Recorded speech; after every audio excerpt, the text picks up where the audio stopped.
Vous avez peut-être rêvé d'être pilote d'avion, pompier, chanteuse, médecin, infirmière. Mais est-ce que vous avez rêvé de construire des avions, des camions de pompiers, des scènes à installer au Stade de France, de fabriquer les médicaments qui sauvent les populations et les pansements qui les soignent ? Vous écoutez Faux Clichés, Vraie Réalité, les métiers de l'industrie, et je m'appelle Marguerite Lotte. Dans ce podcast, je vais vous partager ma passion pour l'industrie et grâce à mes invités, vous allez comprendre pourquoi le secteur industriel est peut-être la voie professionnelle que vous cherchiez. Entre innovation et aventure humaine, je vous propose de découvrir la réalité de dizaines de métiers d'avenir. Bienvenue.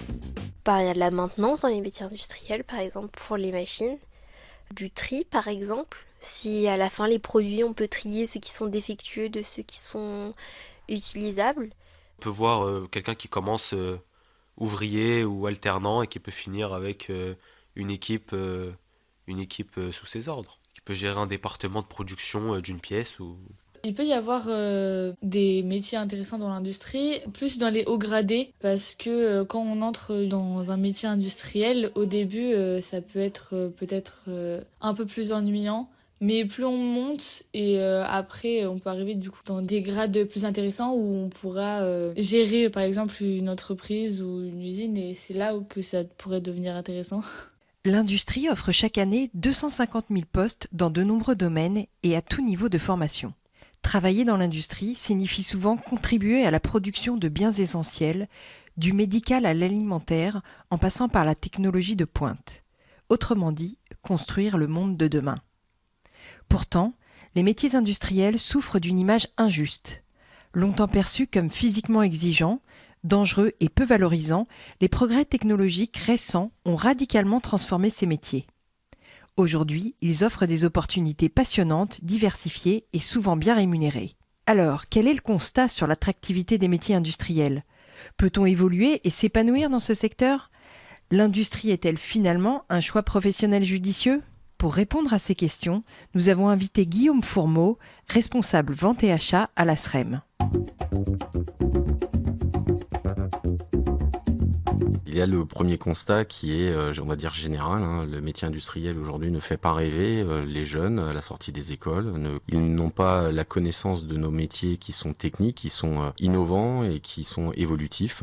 Mais dès qu'on arrive à convaincre un jeune de venir essayer nos métiers, généralement on arrive à le garder et à le conserver parce que il découvre un univers dans lequel on peut aussi bien évoluer en termes professionnels au fur et à mesure des années, un métier dans lequel il va prendre énormément de technicité et donc effectivement un savoir-faire avec forcément pour lui un acquis dans son quotidien pour le lendemain pour pouvoir évoluer au sein soit de la société, soit en dehors, mais tout en restant dans un univers industriel et ça va lui permettre de s'épanouir dans sa vie personnelle et professionnelle sur un métier dans lequel il a envie de venir travailler et envie d'évoluer au quotidien.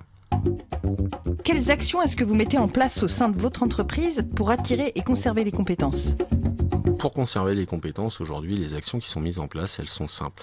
Nos métiers, malheureusement, dans la maintenance de pompes, de moteurs électriques, de ventilation, il y a peu d'écoles ou il n'y a pas d'écoles qui forment des jeunes. Donc, en fait, nous les formons effectivement comme on dit vulgairement, sur le tas. Donc, c'est-à-dire que c'est de la formation continue. On va embaucher une personne, on va le mettre avec des techniciens qui ont plusieurs années d'expérience, qui vont leur apprendre le métier, qui vont apprendre la technicité du métier.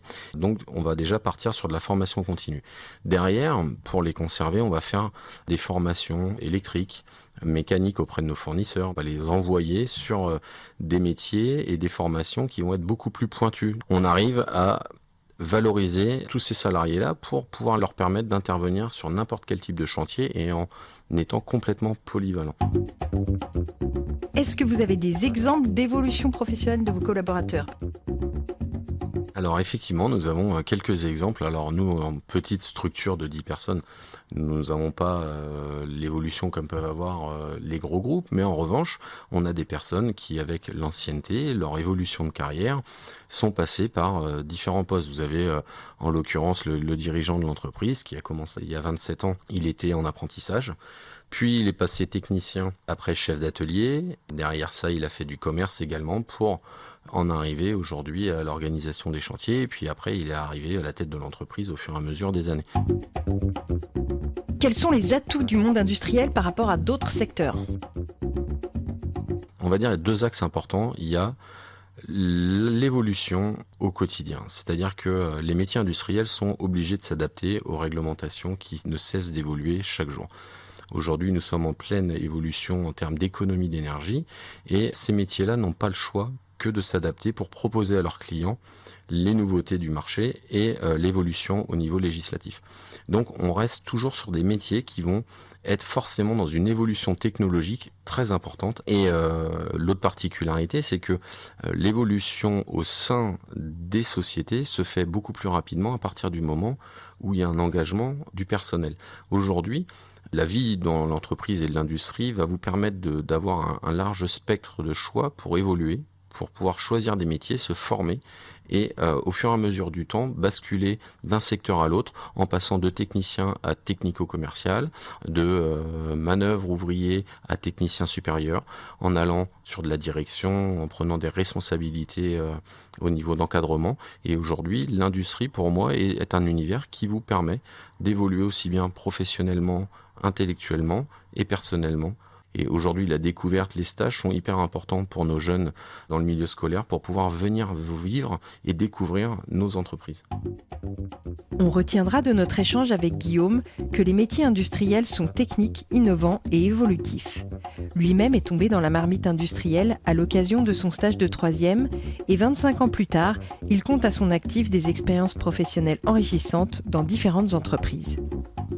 À la SREM, les collaborateurs ont en moyenne 16 ans d'ancienneté. Car on peut entrer dans l'industrie sans diplôme, mais avec une belle envie d'apprendre, et grâce à la formation continue, on trace de jolis parcours. L'atout majeur de l'industrie réside peut-être dans la contrainte réglementaire qui évolue sans cesse, obligeant les métiers à s'adapter aux nouvelles technologies, aux outils, aux matériaux et aux besoins des clients. On gagne en autonomie, on prend des responsabilités, on évolue professionnellement, intellectuellement et personnellement. C'est là le secret de l'épanouissement dans l'industrie. Et pourquoi pas vous ? Si ce podcast a suscité votre curiosité, n'hésitez pas à écouter les autres épisodes de Faux clichés, vraie réalité, les métiers de l'industrie. Ce podcast a été réalisé en partenariat avec Viva Fabrica, l'événement immersif qui invite les jeunes à découvrir une industrie plus inclusive, fédératrice, porteuse de valeurs positives et de projets d'avenir.